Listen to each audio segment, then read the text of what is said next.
నామములో ఈ సంవత్సరపు ప్రారంభ నెలలో సన్నిధికి వచ్చిన మీ అందరినీ దేవుడు ఆశీర్వదించిన కాక ప్రార్థన చేసుకుందాం. యెషయా గ్రంథం 45వ అధ్యాయము 3వ చరణం వాగ్దానం దేవుడు అనుగ్రహించున్నాడు. అంధకార స్థలములో ఉంచబడిన నిధులను నీకు ఇచ్చేదను. అంధకార స్థలములో ఉంచబడిన నిధులను నీకు ఇచ్చేదను. ప్రార్థన చేసుకుందాం. చేతి నాకు పెట్టండి, కనపడింది అక్కడ. చెయ్యి పెట్టండి. అంధకార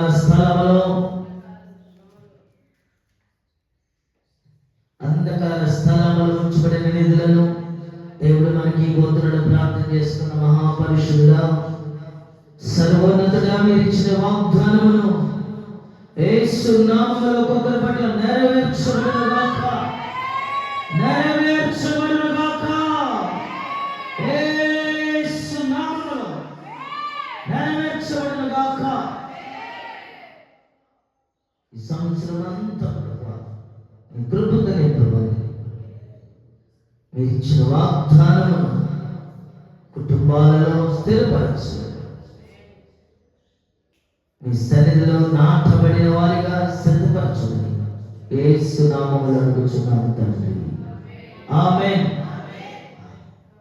వాగ్దానం మీద యెషయా గ్రంథం 45వ అధ్యాయం 3వ చరణంలో అంధకార స్థలంలో ఉంచబడిన నిధులను రహస్య స్థలములోని మరుగైన ధనమును ఇచ్చేదను. ఇది ఎవరితో దేవుడు వాగ్దానం చేశాడంటే కోరేషుతో ఈ వాగ్దానాన్ని ప్రభువారు నెరవేర్చడానికి ఆయన వాగ్దానం చేశారు. క్రీస్తు పూర్వం కోరేషు, దర్యావేషు, అహష్వేరోషు ఇలాంటి వారు రాజులు ఉన్నారు.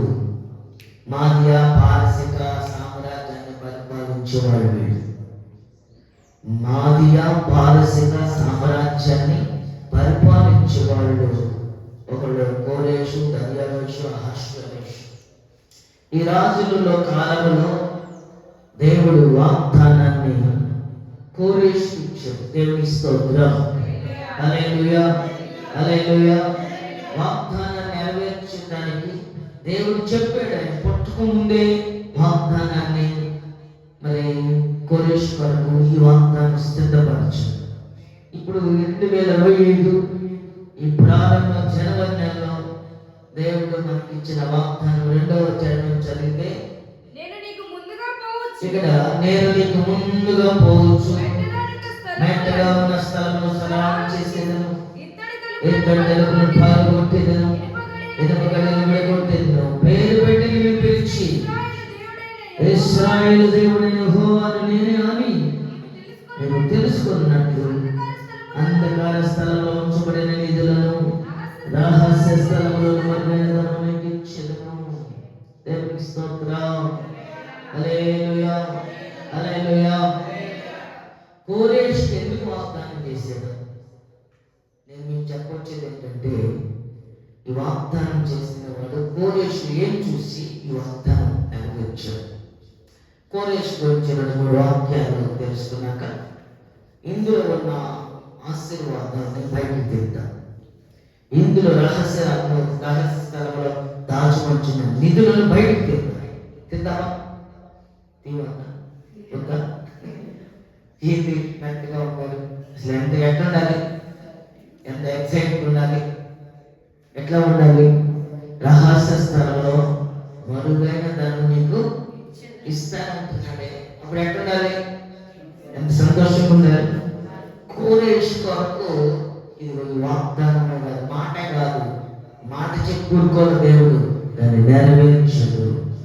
చెప్పండి, ఇది నెరవేర్చబడింది. మన దేవుడు మాట చెప్పి వదిలేసే దేవుడు కాదు, నెరవేర్చే దేవుడు, నెరవేర్చే దేవుడు. సమయం లేదు కాబట్టి ముందు కోరేషు గురించి మనం తెలుసుకోవాలి. ఎందుకంటే వాగ్దానము చాలా ప్రాముఖ్యమైనది. వాగ్దానము ఎవరి కొరకు సిద్ధపరచడు, ఎట్లా సిద్ధపరచడు, ఎందుకు సిద్ధపరచడు, అసలు ఈ వాగ్దానం కోరేషు ఎందుకు ఇచ్చాడు చూద్దాం. ఇదే 47వ అధ్యాయంలో 13వ చరణం చూడండి. నీతిని బట్టి కోరేషును రేటు ఇక్కడ కోరేషులో ఏం చూశాడంట? నీతిని బట్టి రేపేడట. దేవుని స్తోత్రం. నీతిని బట్టి కోరేషు రేపితిని, అతని మార్గములన్నీ సరళం చేసేదను, అతని నా పట్టణం కట్టించును, క్రయధనం తీసుకొనకయు లంచము పుచ్చుకొనకయు నేను వెలివేసిన వారిని అతను నడిపించు. దేవుని స్తోత్రం. ఇక్కడ మొదటిగా మనకు కావాల్సింది, ఇతరులో ఏం చూశాడు దేవుడు? నీతి చూశాడు. ఈ వాగ్దానం ఎందుకు ఇచ్చాడు? అతను ఏం చూశాడు? ఈ వాగ్దానాన్ని ఎందుకు సిద్ధపరిచాడు? ఎందుకు స్థిరపరిచాడు? ఎందుకు వాగ్దానం చేశాడంటే నీతిని చూశాడు. కోరేషుని నీతిని బట్టి రేపబడ్డాడు. దేవుని సందులో దేవుని బిడ్డలారా, దేవుని చేత రక్తం చేత కడగబడిన నీవు నీతిని బట్టి ఏం చేయాలి? చెప్పండి. నీతిని బట్టి ఏం చేయాలి?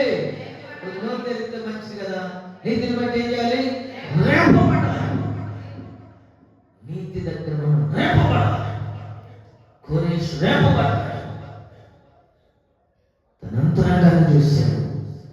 నీతిని బట్టి రేపబడ్డాడు. దేవుని పని కొరకు రేపబడ్డాడు.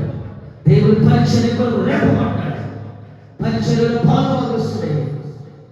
నీతిని అనుసరించి లంచం పుచ్చుకో, దేవుని కొరకు యథార్థంగా బ్రతికాడు.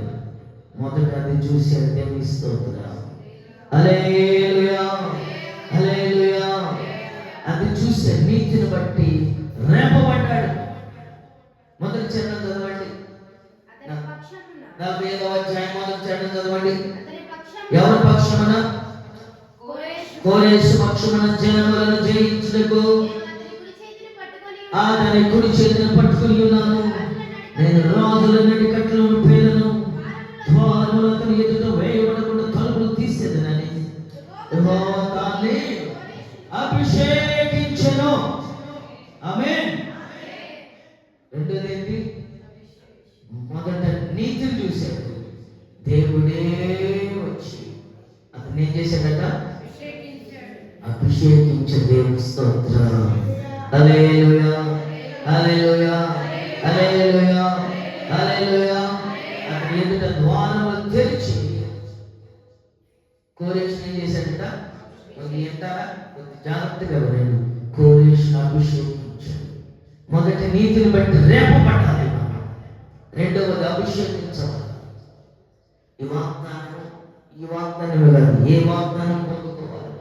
నా వాగ్దానం వచ్చేసిందని మనం ఒకవేళ దాన్ని పట్టుకుంటాము. ఇక్కడ కోరేషు ఈ వాగ్దానం ఎందుకు నెరవేర్చబడిందో నేను ఇది రెండు అర్థంలో దేవుడు అంటే మొదటి నీతిని బట్టి రేపబడ్డాడు.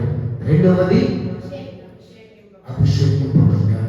దేవునిలో నీవు అభిషేకించాలి. అభిషేకించడం అంటే అభిషేకమా, అభిషేకమా. దిగి రావాలి. మన మీదకి రావాలి. ఏం రావాలి? నాపై దిగిరను. అభిషేకించబడాలి. Anointing, anointing. దేవుని కొరకు అభిషేకించబడాలి, స్థిరపరచబడాలి. మనము ఎక్కడ ఉన్నా దేవుని బిడ్డలుగా ఉండాలి. ఈరోజు ఇక్కడ మందిరంలో ఉన్నాము. మందిరంలో తెల్లచీర కట్టుకుని తెల్ల బట్టలు వేసుకుని 7 కనబడి బయటకు పోయినాక అప్పో ఈ ప్రార్థనకి వెళ్తాడే కానీ ఈ నోరు తెరితే కంపురా బాబు, కంపురా. నోరు తెరితే కూతురు, నోరు తెరితే అసలు అమ్మో ఆ మాటలు మనం వెళ్ళలేము అని దాన్ని అభిషేకించబడటం కాదని. అభిషేకించబడటం అంటే దేవునికి సిద్ధపరచడం. దేవునికి స్తోత్రం. మందిరానికి పోతే ఒక రకంగా, బయట ఇంకో రకంగా, ఇంకో చోట పోతే ఇంకో రకంగా, ఇంకో చోట పోతే ఇంకో రకంగా ఉంటాడని కాదు. మనకు మనం నేను బాగానే ఉంటాను అనుకోవటం కాదు. ఏదైనా సమస్య వచ్చినప్పుడు సమస్యను ఏం చేయాలి? సమస్యను ఉన్న విధంగా మాట్లాడాలి. కానీ సమస్యను పక్కన మారేసి ఇక ఆ కాడి నుంచి బండిల వరకు ఉన్న మొత్తం ఆడ మరి పొందిన అభిషేకించబడ్డాడు. వాగ్దానం నెరవేర్చబడాలంటే మొదటిగా నీతిని బట్టి రేపబడాలి. రెండవది అభిషేకించబడాలి. నేను స్పీడ్గా అసలు మన విషయం అసలు వెళ్ళలేదు, అసలు లోతులోకి వెళ్ళలేక. అదే యెషయా గ్రంథం 44వ అధ్యాయం 28 వచ్చిన చదువుకుందాం. 28. కోరేషుతో నా మంద కాపరి నా చిత్తమంతయు నెరవేర్చువాడా. దేవుని స్తోత్రం. మూడోది ఏంటంట, కోరేషు దేవుని చిత్తాన్ని నెరవేర్చేవాడు. దేవుని చిత్తాన్ని మీకు కొంచెం అర్థమైన వారు దేవుని స్తోత్రం చెప్పండి. ఏదో చేతులు స్వరం మీద చెప్పండి, స్వరం మీద చెప్పండి. ఉన్న వాడికి చేయొద్దండి. హల్లెలూయా. ఎందుకు చెప్పినా అభిషేకించబడ్డాడు. మొదటిది రేపబడ్డాడు నీతి కొరకు, రెండవది అభిషేకించబడ్డాడు, మూడవది దేవుని చిత్తాన్ని నెరవేర్చేవాడు. దేవుని స్తోత్రం. దేవుని చిత్తాన్ని నెరవేర్చాలి. దేవుని చిత్తం ఏముంది, ఏం చెబుతుంది, వాక్యం ఏం చెబుతుందో దానిని నెరవేర్చుకుంటూ వెళ్తున్నాడు, నెరవేర్చుకుంటూ వెళ్తున్నాడు. దేవుడు ఏం చెప్తా చేసుకుంటూ వెళ్తున్నాడు. దేవుని ప్రజల కొరకు, దేవుని మందిరముల కొరకు, పరిచర్య కొరకు ఎంత చేయాలో అంత చేస్తూ వెళ్తున్నాడు. దేవుని మాటకు లోపడుతున్నాడు, దేవుని సన్నిధికి లోపడుతున్నాడు. మరి ప్రతి సమయంలో ఆయన కొరకు సిద్ధపరచబడి ఉన్నాడు. ఈయనెవరు, దేశాన్ని పరిపాలించేవాడు, ఏలుచున్నవాడు, దేవుని చిత్తాన్ని నెరవేరుస్తున్నాడు. మన కొద్ది కుటుంబాన్ని నెరవేరుస్తున్నామా? నలుగురిని, దేశాన్ని దేశాన్ని పరిపాలిస్తున్నాడు, దేవుని చిత్తాన్ని నెరవేరుస్తున్నాడు. మనం నలుగురున్న కుటుంబాన్ని దేవునికి మార్గంలో చిత్తాన్ని నెరవేరుస్తున్నామా? అట్లా అడిగితే మేమేం చెప్తామంటారా? దేవుని చిత్తాన్ని మనం నెరవేర్చేవాడుగా ఉండాలి. దేవుని చిత్తం ఏంటి? దేవుని చిత్తం ఏంటి? ఉదయకాలం లేవక స్తోత్ర ప్రార్థన ఉండాలి. మొదట మనలో ఏముండాలి? ఇటు స్తోత్ర ప్రార్థన ఉండాలి. రెండోది బిడ్డలయ్యాలి. మనం వాక్యం చదువుకొని బిడ్డ వాక్యం చదివించాలి, క్రమంగా నేర్పించాలి, ప్రభు సన్నిధిలో సిద్ధపరచుకోవాలి. మన పని మంది, చేతి పనులే, ఉద్యోగాలు, వ్యాపారం, ఇవన్నీ మన కష్టం, తినడానికి బ్రతకడానికి కష్టం చేసుకుంటూ దేవుని చిత్తాన్ని నెరవేరుస్తూ ఉంటారు. దేవుని స్తోత్రం కలుగునుగాక. కోరేషు దేవుని చిత్తాన్ని నెరవేర్చుకుంటూ వచ్చాడు. దేవుని చిత్తాన్ని నెరవేర్చుకుంటూ వచ్చి తర్వాత ఏం చేశాడు? యెరూషలేముతో నీవు కట్టబడినదనియు దేవాలయమునకు పునాది నేను చెప్పుచున్నాను. దేవుని స్తోత్రం.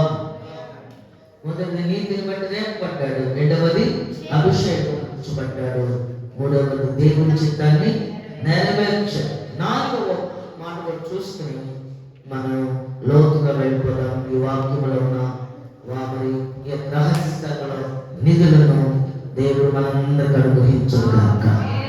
ఆమేన్. ఎజ్రా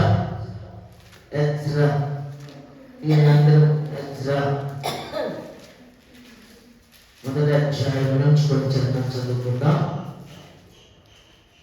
పారసిక దేశపు రాజైన కోరేషు ఏలుబడిలో మొదటి సంవత్సరం ఇర్మియా ద్వారా పలుకబడిన తన వాక్యమును నెరవేర్చుటకై యెహోవా పారసిక దేశపు రాజైన కోరేషు మనసును ప్రేరేపింపగా అతడు తన రాజ్యమందంతటా చాటింపు చేయించి వ్రాత మూలంగా ఇట్లు ప్రకటన చేయించాడు. ఏమని? పారసిక దేశపు రాజైన కోరేషు ఆజ్ఞాపించింది ఏమనగా, ఆకాశమందల దేవుడైన యెహోవా లోకమందున్న సకల జనములను నా వశము చేసి యూదా దేశమందున్న యెరూషలేములో తనకు మందిరమును కట్టించమని నాకు ఆజ్ఞయించి ఉన్నాడు. దేవుని స్తోత్రం కలుగునుగాక. హల్లెలూయా. ఆ రోజుల్లోనంట ఎజ్రా, తర్వాత నెహెమ్యా, తర్వాత జెరుబ్బాబెలు వీళ్ళు మందిరం కట్టేటప్పుడు అడ్డుపడ్డారు. మందిరాన్ని కట్టనీయకుండా చేసినప్పుడు ఈ కోరేషు మందిరాన్ని కట్టించాడట. దేవుని స్తోత్రం. మందిరం కట్టించడానికి ఏం చేశాడట? సహాయపడ్డాడు. ఆటంకాలు లేకుండా చూశాడు. 4 చేశాడు. 4 దేవుని కొరకు ఎంత చేశాడు? నిజంగా ఈయన ఏ దేశపు రాజు అంట? పారసీక మాదియా ఈ దేశ సామ్రాజ్యాన్ని ఏలినవాడు. మొదటగా ఏం చేశాడంట? మొదటిగా చేసిన పని ఏంటి? నీతి కొరకు రేపబడ్డాడు. రెండవది అభిషేకించబడ్డాడు. మూడవది దేవుని చిత్తమంతా నెరవేర్చాడు. నాలుగవది మందిరములు కట్టించాడు. దేవుని స్తోత్రం. ఈ 4 చూశాడు. ఏం చూశాడు? ఈ 4 చూశాడు దేవుడు. ఈ 4 చూసి అప్పుడు ఈ వాగ్దానాన్ని ఇచ్చాడు. దేవునికి మహిమ కలుగును గాక. ఇప్పుడు మనం కూడా ఒక చిన్న ప్రశ్న వేసుకుందాం. నాలో ఏమి చూసి ఇంత ప్రేమ చూపినా మధ్యమైన లోకమందు. ఇప్పుడు మనం ఒకసారి ఆలోచించండి. వాగ్దాన పరిపూర్ణుడు మరి మనలో ఏమి చూసి వాగ్దానం నెరవేర్చబడాలి? మందిరానికి వస్తున్నాం, వెళ్తున్నాం, దేవుని గంటగా ఉపదిద్యాన్ని అనుకుంటున్నాం, రక్షణ పొందుతున్నాం, అంటే మార్గస్ పొందుతున్నాం, బాప్తిస్మం తీసుకున్నాం, అన్ని బాగా ఉంటాయి. ఈ 4 ఉన్నాయా? ఒకసారి ప్రశ్న వేసుకోండి. ఈ 4 ఉన్నాయా? నీతి కొరకు నేర్పబడుతున్నావా? రెండవది అభిషేకించబడుతున్నావా? మూడవది దేవుని చిత్తాన్ని నెరవేరుస్తున్నావా? నాలుగవది మందిరమును కట్టించడానికి సహాయపడుతున్నావా? మందిరములకు సహాయపడుతున్నావా? పరిచర్యలకు సహాయపడుతున్నావా? మందిరంలో పాలుభాగస్తురాలు అవుతున్నావా? నేను జీవిస్తున్నావా? చెప్పండి. ఈ 4 చేయగలుగుతున్నారా? ఈ 4 చేసి ఈ వాగ్దానాన్ని మీరందరూ పొందుకోవాలి కాక. దేవుని వాగ్దానం ఎలా ఉంటుందంటే మరి ఒక పరిపూర్ణమైనది. ఆయన బండలు ఎత్తిన బట్టి కానీ సింపుల్గా హృదయం ప్రభు వైపు తిప్పటమే, దేవుని వైపు సంపూర్ణంగా చేయటమే దేవుని చిత్తం ఏంటి? దానికి ఎంత 1000 కోట్లు కావాలి, ఎన్ని ఎకరాలు కావాలి, ఏమో అవసరం. ఆయన ఏమిచ్చి మనము ఏమి తెచ్చి ఆయన మనం దర్శించగలం? ఏమి తెచ్చి ఆయన దర్శించగలం? ఏమి తెచ్చి దర్శించగలం కదా. దేవుని స్తోత్రం. ఈ 4 మనం సంవత్సరం సంపాదించుకుందాం. చెప్పండి. ఈ 4 ఇప్పుడే నేను సిద్ధపరచుకుంటాను. వాక్యం ముగింపు లోపే ఈ 4 నా హృదయంలోకి వచ్చును గాక. నా హృదయము తెరవబడును గాక, స్థిరపరచబడును గాక, బలపరచబడును గాక. ఈ వాగ్దానాన్ని నా జీవితంలో ప్రారంభించను. ఆమేన్, ఆమేన్, ఆమేన్, ఆమేన్, ఆమేన్, ఆమేన్. నెబుకద్నెజర్ రాజులాగా మందిరానికి వచ్చినప్పుడు ఒక మనసు, బయటకు వెళ్ళినప్పుడు ఇంకో మనసు కాకుండా దానియేలు విషయంలో దానియేలు కలభావం చెప్పిన వెంటనే కలభావం చెప్పినాక దానియేలు అంతటా లేదని మళ్ళీ బయటకు వెళ్ళగానే వాళ్ళ స్నేహితులు షడ్రకు మేషకు అబేద్నెగోల్ని మళ్ళీ అగ్నిగుండంలో ప్రతిమ పెట్టడం, అగ్నిగుండంలో పడేయడం. మనసు చూడండి ఎట్లా మదించిపోతుందో, కలవరపడుతుందో, మారిపోతుందో. అలా కాకుండా కోరేశ్వరులే మనందరి దేవుడు స్థిరపరచుగాక. నీతిని బట్టి మనందరూ రేపబడుగాక. చెప్పండి. నీతిని బట్టి నేను రేపబడతాను. రెండవది అభిషేకించబడతాను. మూడవది దేవుని చిత్తానుసారముగా నడుస్తాను. నాలుగవది మందిర విషయంలో సహకరిస్తాను.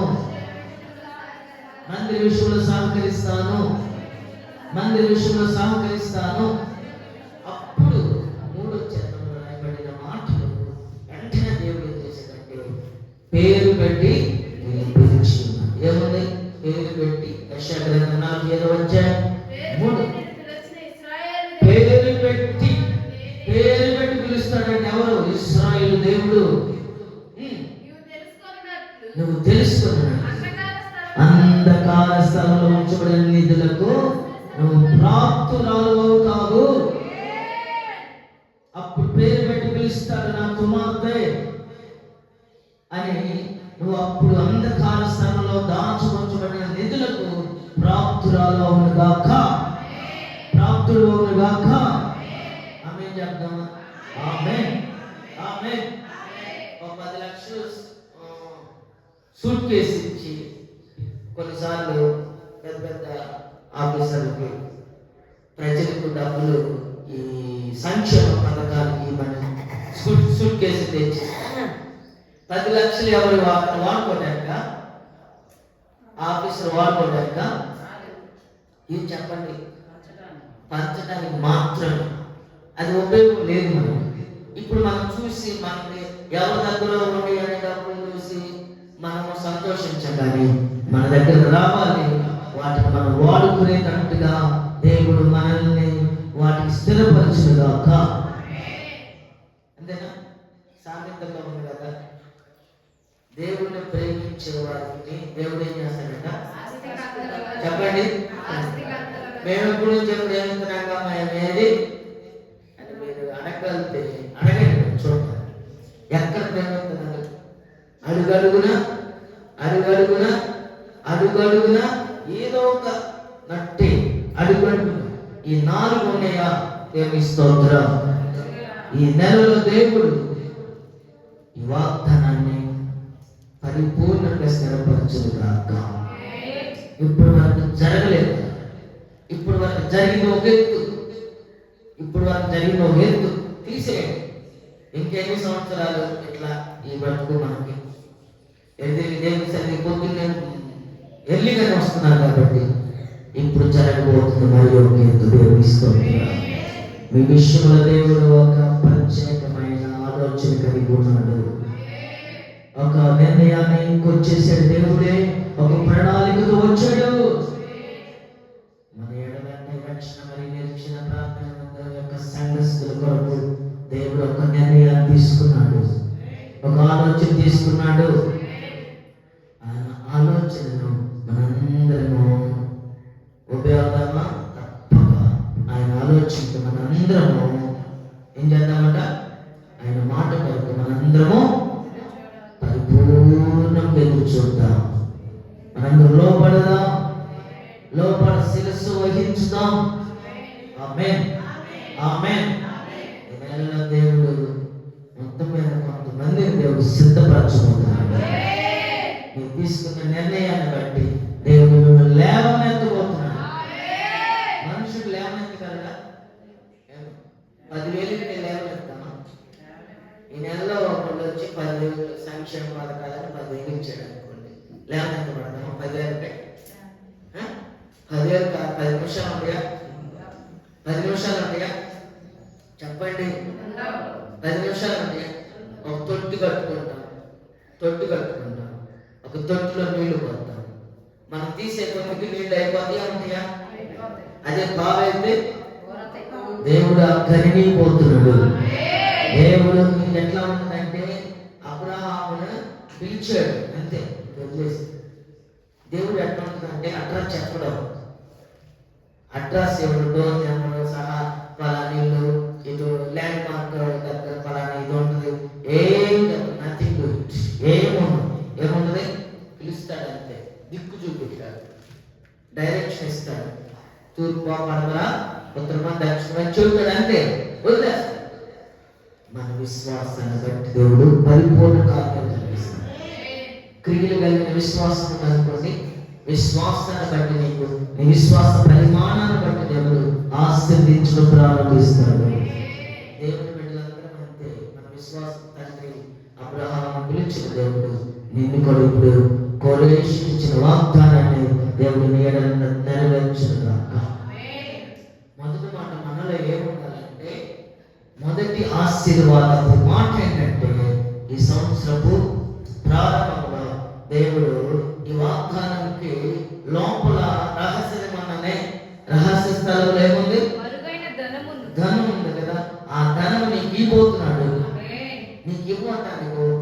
మోక్షం, ఒక రిస్ట్రిక్షన్ ఏంటంటే మొదటి మాట చదవండి. ద్వితీయోపదేశకాండం మొదటి మాట చదువుకుందాం. ద్వితీయోపదేశకాండం 28వ అధ్యాయము 12, 13, 14 చదువుకుందాం. యెహోవా నీ దేశం మీద వర్షము దాని కాలమందు కురిపించుటకు నీవు చేయు కార్యమంతటిని ఆశీర్వదించుటకు ఆకాశమును తన మంచి ధననిధిని తెరచును. ఈ ధనం పేరు ఏంటంటే సత్క్రియలు. దేవుని స్తోత్రం కలుగునుగాక. ఆకాశం నుండి ఏం కురిపించుకున్నాడట? తగిన సమయంలో నీ కార్యములన్నీ దేవుడు నెరవేర్చడానికి తగిన సమయంలో. అంతేనా? పెళ్లి రోజు పెళ్లికి ఎంత కావాలి? ఒక 5 లక్షలు కావాలి. పెళ్లి అయిపోయినాక 5 లక్షలు దొరికితే తృప్తి పడతావా? తృప్తి పడతారా?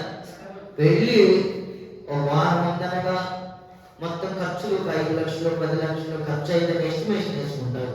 ఇప్పుడు నీకు ఇస్తే తగిన సమయంలో పంట వేసుకున్నావు, తగిన సమయంలో వర్షం, బిజినెస్ పెట్టావు, తగిన టైంలో నువ్వు వ్యాపారం పొద్దున పూట చూస్తే ఒకరు కూడా లేదు, మధ్యాహ్నానికి వచ్చేసరికి ఎరగబడ్డారండి. ఈరోజు వ్యాపారం జరగదనుకున్నాను, అసలు సాయంత్రానికి లెక్క కట్టలేదండి.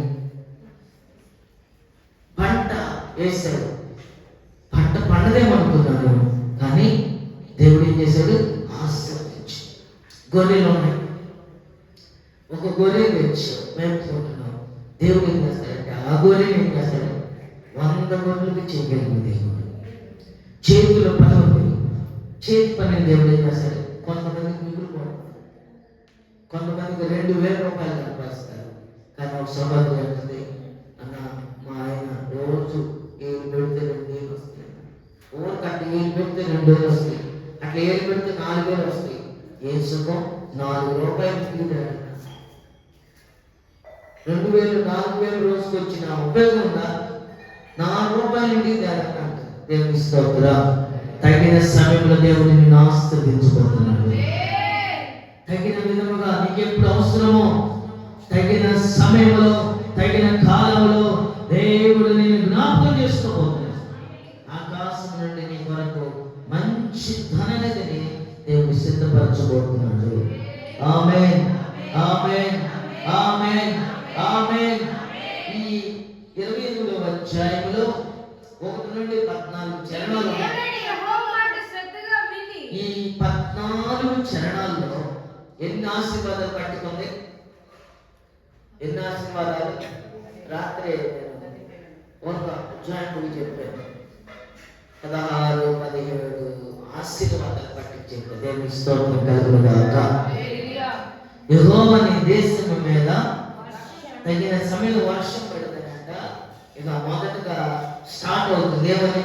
ఇక నీ జీవితాన్ని అప్పుడు కూడా ఆపలేదు. ఎందుకంటే ఇదిగో దేవుడు దీవించిన వారిని దేవుడు ఎవరు కూడా దానిని మార్చలేదు. దేవుడు దీవిస్తే ఏ మనుషుడు మార్చలేదు. మనుషులు దీవిస్తే మనుషుల మీద ఆధారపడి, నేను మీ మీద ఆధారపడి ఉన్నాను, మీరేం చేస్తారు?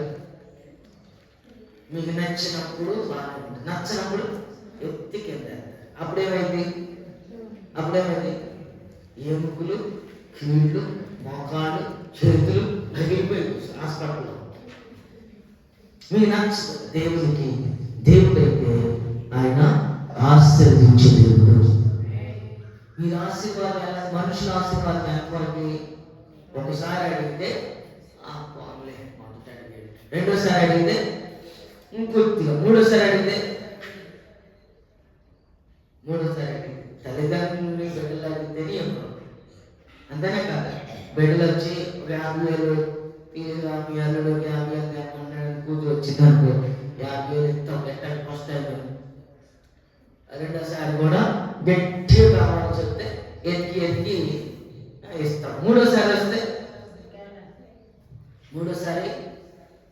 ఏమైనా నీకు ఇదే పని మాకేదా మమ్మల్నివా? మన దేవుడు ఇది తగిన సమయంలో ఆకాశం నుండి మంచి ధనాన్ని నీ దేవుడైన యెహోవా మాటను నువ్వేం చేయాలట?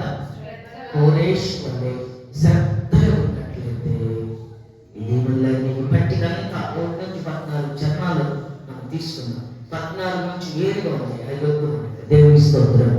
చెప్పండి 1 నుండి ద్వితీయోపదేశ కాండం. చెప్పండి ద్వితీయోపదేశ కాండం 28వ అధ్యాయం మొదటి చరణం నుండి 14 చరణం వరకు ఈ ఆశీర్వాదాలన్నీ నాకు నా కుటుంబానికి అవసరము. ఈ 14 చరణాలు మాత్రమే నాకు కావాలి. ఇందులో ఉన్న ఆశీర్వాదాలన్నీ నాకు కావాలి. 15 చరణం నుండి మిగతా చరణాలన్నీ నాకొద్దు, నాకొద్దు, నాకొద్దు. చెప్పలేదమ్మా, నాకొద్దు ఏర్పడలేదా? నాకొద్దు. 15 చరణం నుంచి మిగతా చరణాల్లో ఉన్న విషయాలన్నీ నాకొద్దు, నాకొద్దు. ఎందుకని? అన్ని శాపాలు, కర్సెస్, అన్ని శాపాలు నాకొద్దు, నాకొద్దు, నాకొద్దు. దేవుని స్తోత్రం. హల్లెలూయా, హల్లెలూయా. వారి జోలికి మనం వెళ్ళాలి. ఏంటి మంచితనం అనేది అంటే మత్తయి సువార్త 12వ అధ్యాయము. ఏమిటా మంచిదనం? యేసయ్య అంటున్నాడు, భూమి మీద మీ కొరకు ధనమును కూర్చుకున్నాడు కానీ ఒక మంచి ధననిధిని. ఏమిటా మంచి ధననిధి అంటే మత్తయి సువార్త 12వ అధ్యాయం 35వ చరణం చదువుకుందాం. సజ్జనుడు తన మంచి ధననిధిలో నుండి స్వదేశ విషయములను తెచ్చును. దుర్జనుడు మంచి ధననిధి అంటే సజ్జనుడు అంటే మంచివాడు. దుర్జనుడు తన చెడ్డ ధననిధిలో నుండి దుర్విషయములను తెచ్చును. నేను మీతో చెప్పున్నదేమనగా మనుషులు పలుకు వ్యర్థమైన ప్రతి మాటను గూర్చి విమర్శ దినమున లెక్క చెప్పవలసి ఉండును. నీ మాటలను బట్టి చదువు నీతిమంతుడు వాని తీర్పు నందుదువు.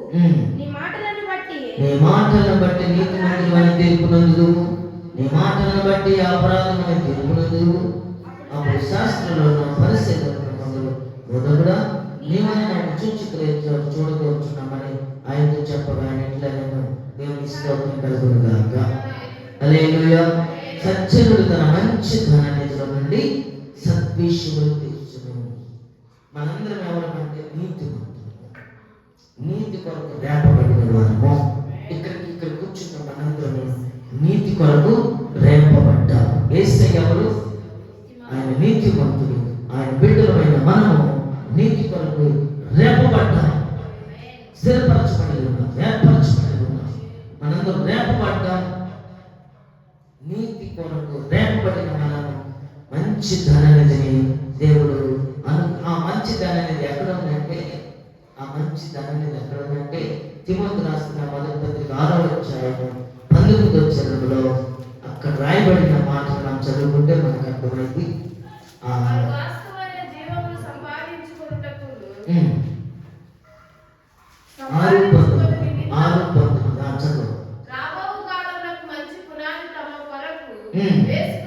రాబో కాలమునకు మంచి పునాది తమ కొరకు వేసుకొనొచ్చు. మేలు చేయువారును సత్క్రియలను ధనము గలవారును ఔదార్యము గలవారును తమ ధనములో ఇతరులకు పాలించువారునై ఉండవలెనని వారికి ఆజ్ఞాపించుచున్నాం. దేవుని స్తోత్రం. హల్లెలూయా, హల్లెలూయా. సత్క్రియలనే ధనమును, సత్క్రియలు వారు వాస్తవమైన జీవమును సంపాదించుకునే నిమిత్తము రాబో కాలమునకు మంచి పునాది తమ కొరకు వేసుకొనొచ్చు. మేలు చేయవారును సత్క్రియలను ధనము గలవారును ఔదార్యము గలవారును తమ ధనములో ఇతరులకు పాలువారులు భూ సంబంధమైన ధననిధి వేరుని పర సంబంధమైన ధననిధి వేరు. దేవుని స్తోత్రం కలుగును గాక. హల్లెలూయా, హల్లెలూయా, హల్లెలూయా. దేవుని బిడ్డ మనకి దేవుడు ఇవ్వబోతున్నది ఏంటంటే సత్క్రియలనే మంచి ధనం. మనలో ఏముండాలంట? మంచి సత్క్రియలు. సత్క్రియలు ఉంటే దేవుడు అంటే ఆస్వాదించి ఫలభద్రంగా నడిపించబోతున్నాడు. ఆత్మీయులు సంపాదించుకోవాల్సింది మనము సత్క్రియలు. సత్క్రియలు అంటే మంచి క్రియ. మంచి క్రియలు సంపాదించుకుంటే దేవుడు మనలను గొప్పగా ఆశ్రయించి కోరేశ్వరులే దేవుడు ఇచ్చిన వాగ్దానాన్ని నెరవేరుస్తాడు. ఆమేన్, ఆమేన్.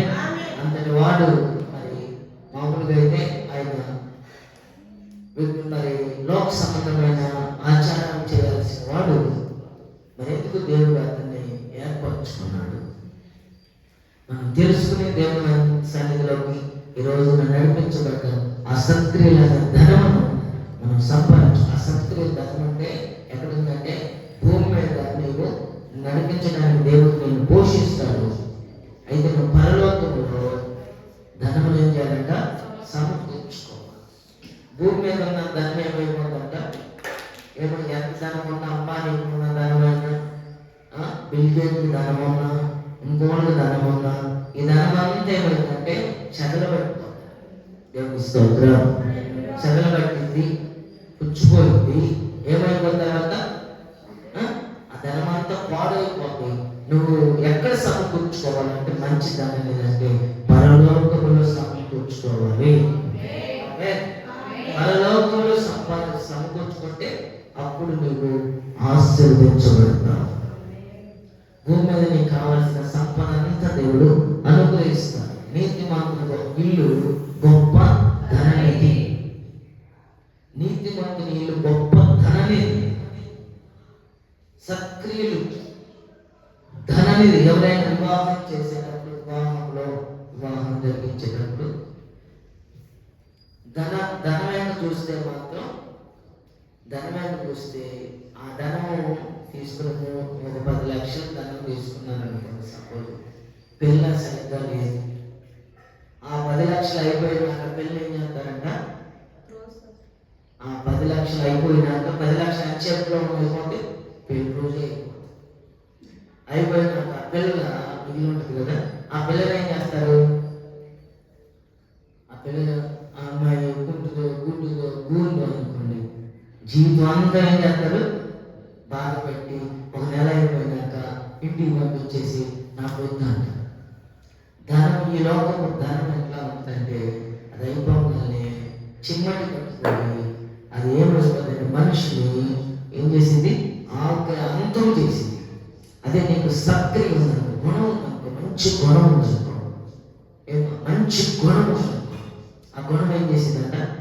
జీవితాంతము నడిపించింది. అందుకని మనం చూడాల్సింది ఏంటంటే, అందుకని వివాహం చేసేటప్పుడు ఏం చేయాలంటే ఆమెను ఏం చూడాలి? ఆమెలో ఏం చూడాలి? గుణం చూడాలి. సామెతల్లో చక్కగా రాయబడి ఉంటుంది, గుణవతి అయిన భార్య దొరుకుట అరుదు, అటుది ముత్యము. అంటే ముత్యం అంటే ఎంత? ముత్యం అంటే 1 కోటి పైన. ముత్యం ఖరీదు 1 కోటి రూపాయల పైన. ఎన్ని కోట్లు తెలియదు నాకు, అంతకంటే ఎక్కువ అంట. గుణం కలిగిన ఆమె ఇంటికి వస్తుంట ఇల్లంతా దీవించబడదంట. ఆమేన్. దేవుని బిడ్డలు కూడా మీరందరూ గుణవంతులు. యేసుక్రీస్తు రక్తం చేత కడగబడిన వారు ప్రతి ఒక్కరు గుణవంతులు. అయితే గుణాన్ని ఏం చేయాలంటే జాగ్రత్త పరచుకోవాలి. ఆమేన్. పందికి మనము ఎంత బంగారం పెట్టిన, ఎంత వైడూర్యాలు వేసిన, కెంపులు వేసిన, మాణిక్యాలు వేసిన, అది ఆడకపోతే ఎక్కడ పోతే? ఈ లోకము అలాంటి బురద లాంటిది. మనం కాపాడుకోవాలి. దేవుని స్తోత్రం. 15వ అధ్యాయం ఆలోచన సామెతలు 15వ అధ్యాయము ఆలోచనలో నీతిమంతులు గొప్ప ధననిధి. నీతిమంతులు అలాంటిది గొప్ప ధననిధి. దేవుని స్తోత్రం కలుగుగాక. అందుకని దైవజనుడు మోషే అంటాడు, మరి ఐగుప్తు ధనము కంటే క్రీస్తు విషయమై. మోషే పెద్దవాడైనప్పుడు ఎబ్రీయులకు రాసిన పత్రిక 11వ అధ్యాయం 24వ వచనంలో మోషే పెద్దవాడైనప్పుడు విశ్వాసమును బట్టి ఐగుప్తు ధనము కంటే క్రీస్తు విషయమై ఎంత గొప్ప భాగ్యమని ఎంచుకొని అల్పకాలపు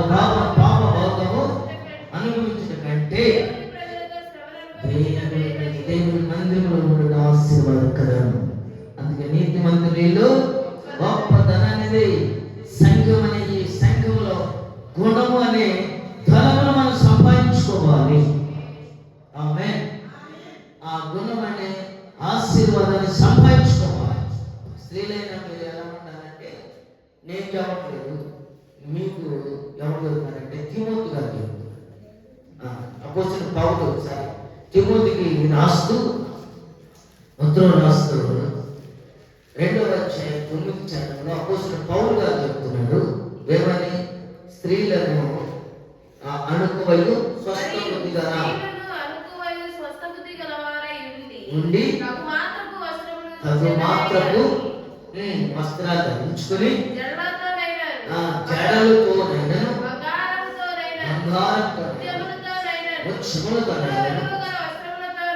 ఎందుకు చెప్పాడు ఈ మాటలు? నేను ఆలోచించింది ఏంటంటే, అది మీరే ముఖ్యం లేనప్పుడు ముఖ్యం ఎందుకని. అది దేవుని స్తోత్రం.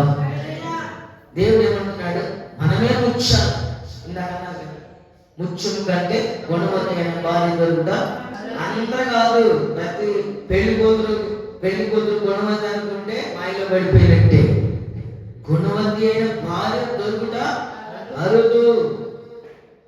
అట్టిది అంటే ఇప్పుడు గుణవతి మీ ఇంట్లోకి వస్తే ఆమె ఎవరు? ముత్యాలు.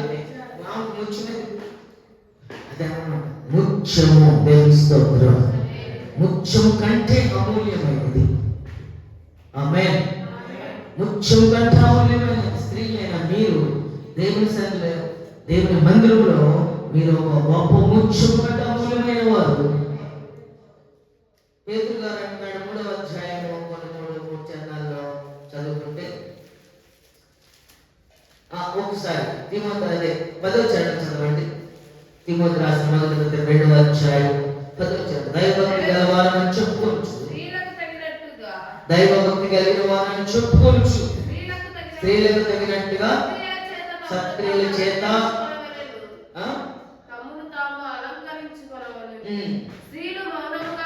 దేవుని స్తోత్రం కలుగునుగాక. హల్లెలూయా. దేవుని సన్నిధిలో మనం అలంకరించబడాలి. దేని చేత? దేవుని వాక్యం చేత అలంకరించబడాలి. దేవుని మాటల చేత అలంకరించబడాలి.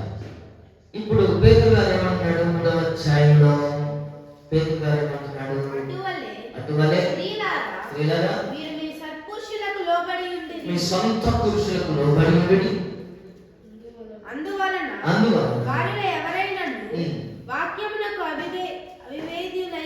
ఒకవేళ వాక్యానికి చదువు భయముతో కూడిన మీ పవిత్ర చదవండి. అటువలే స్త్రీలారా మీరు స్వపురుషులకు లోబడి ఉండుడి. అందువలన వారిలో ఎవరైనా వాక్యమునకు అవిధేయులైతే వారు భయముతో కూడిన మీ పవిత్ర ప్రవర్తనను చూసి వాక్యము లేకుండానే తమ భార్యల నడవడి వలన మీ భర్త ఏమంటారు? మీ భర్తలు రాబట్టవచ్చు.